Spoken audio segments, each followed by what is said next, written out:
بسم اللہ الرحمن الرحیم، السلام علیکم ورحمۃ اللہ وبرکاتہ۔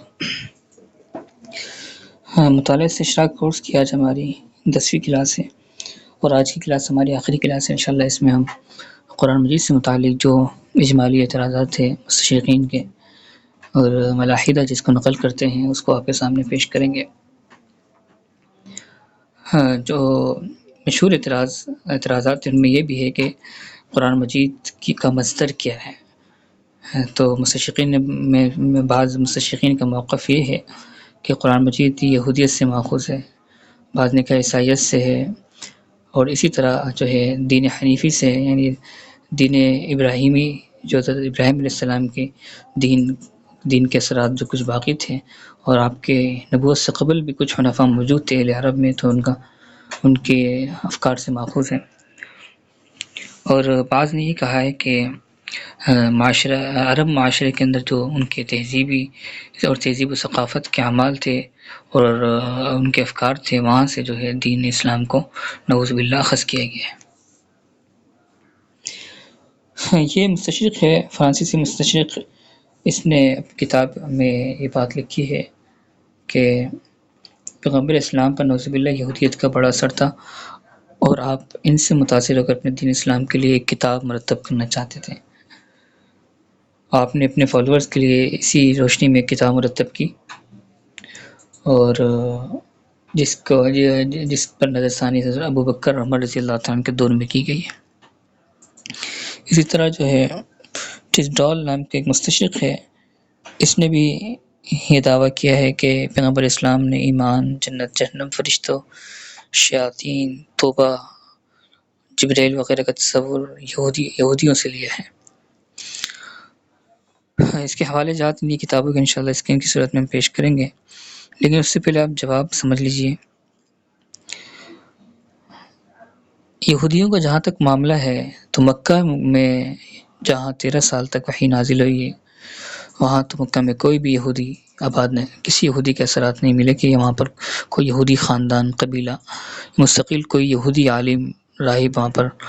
رہتا ہو مکہ میں۔ تو یہ تو بڑی حیرت کی بات ہے کہ 13 سال جس میں قرآن مجید کا 2/3 حصہ نازل ہوا ہے مکی صورتوں کی صورت میں، تو اس وقت بغیر یعنی یہودیت سے تو نہیں لیا گیا، لیکن بعد میں مدینہ میں آ کر آپ علیہ السلام نے مدنی صورتوں میں یہودیوں سے استفادہ کیا ہے۔ تو یہ تو بالکل تضاد والی بات ہے، اور جو ہے یہ سوال اس جواب سے جو اس سوال کا کمزور ہونا واضح ہوتا ہے۔ اسی طرح جب آپ علیہ السلام مدینہ میں آئے، بلکہ مکہ میں بھی تھے، تو اس وقت تورات کا کوئی ترجمہ نہیں ہوا، تو کوئی مترجم تورات نہیں ملتی تھی۔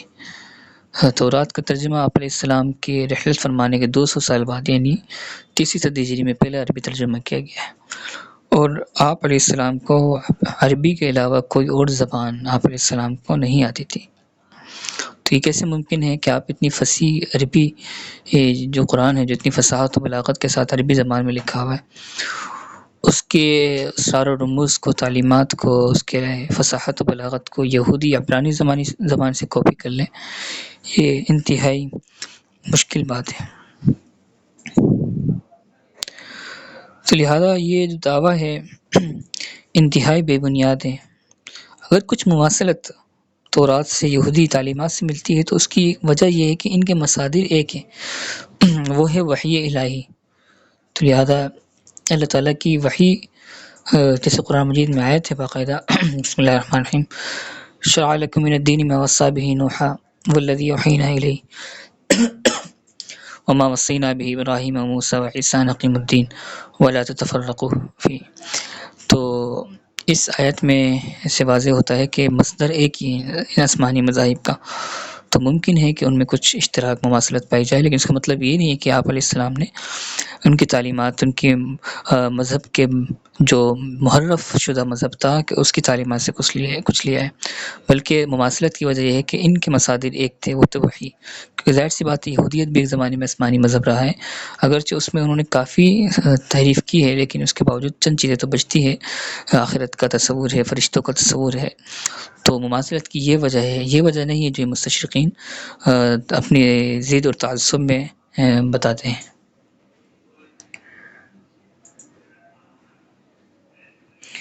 اس سلائڈ پہ ہم نے آپ کے سامنے بات کر لی ہے، یہ آپ کو دکھانے کے لیے آپ کے سامنے آن کی ہے کچھ دیر۔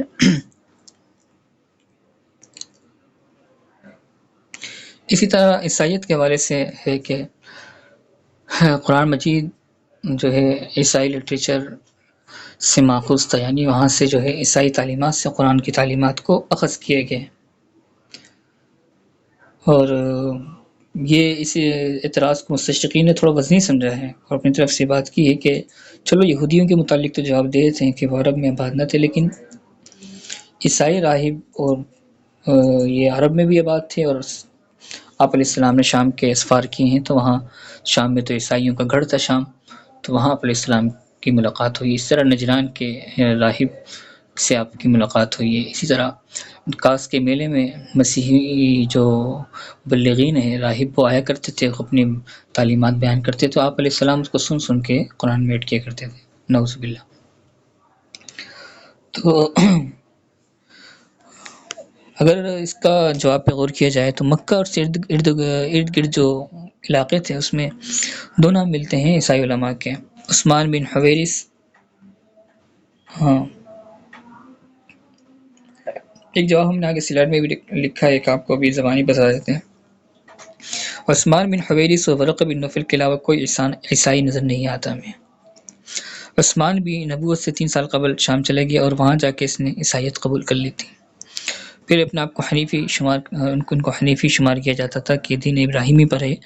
لیکن بہرحال یہ عیسائیت قبول کر گئے اور نبوت سے پہلے چلے گئے۔ اب تو آپ علیہ السلام کی نبوت ہی نہیں آئی ہے،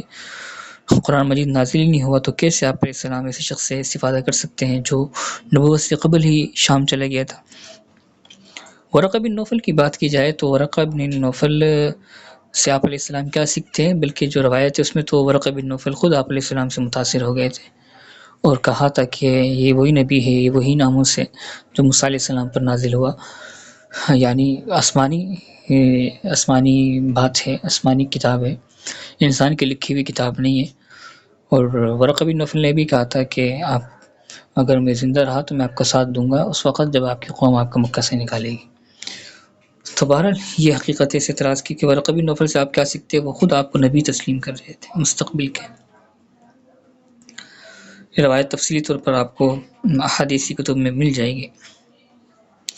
باقی سفر شام کی بات کی جائے تو 2 سفر آپ کے مشہور ہیں، ایک آپ نے لڑکپن میں کیا اور ایک آپ نے 25 سال کی عمر میں کیا،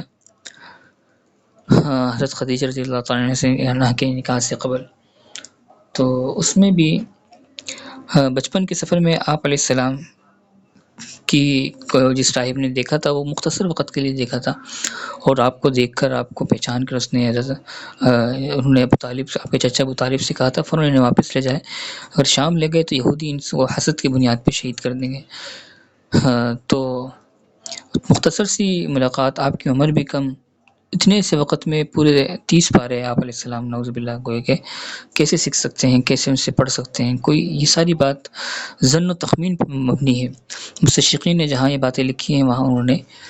ظن و تخمین کے الفاظ سے استعمال کیے کہ ہو سکتا ہے ایسا ہوا ہوگا، تو اس سے آپ کو جو ہے اس بات کی حقیقت یا جو علمی حیثیت واضح ہوتی ہے کہ مستشرقین کے نزدیک خود یہ کوئی اٹل بات نہیں تھی، یہ ایک اندازے ہیں ان کے۔ اسی طرح حضرت خدیجہ رضی اللہ عنہ کے غلام میسرہ کے ساتھ جو آپ کا سفر ہوا تھا، تو وہاں بھی جو ہے اس راہب کے سامنے نبی ہونے کی بشارت دی، راہب نے نبی ہونے کی بشارت دی تھی میسرہ کو، تو وہ خود نبی سمجھ رہے تھے راہب آپ علیہ السلام کو، کیسے وہ آپ کچھ سکھاتے ہیں، حالانکہ وہ خود آپ علیہ السلام کو نبی اور مستقبل کے پیشوا سمجھ رہے تھے۔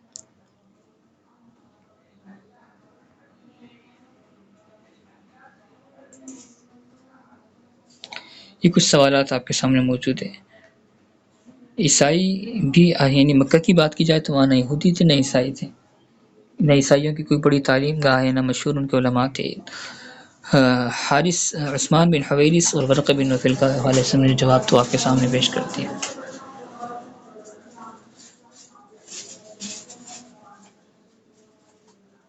اسی طرح عیسیٰ علیہ السلام کی تصویر کے حوالے سے کوئی شواہد نہیں ملے کہ مکہ کے ارد گرد نواح میں عیسیٰ علیہ السلام کے ماننے والے موجود تھے۔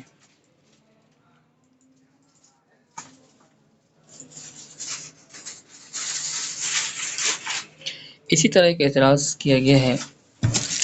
کہ مکہ سے تجارتی قافلے یمن جایا کرتے تھے اور دونوں شہروں میں ایک باہمی تجارتی تعلق بھی موجود تھا۔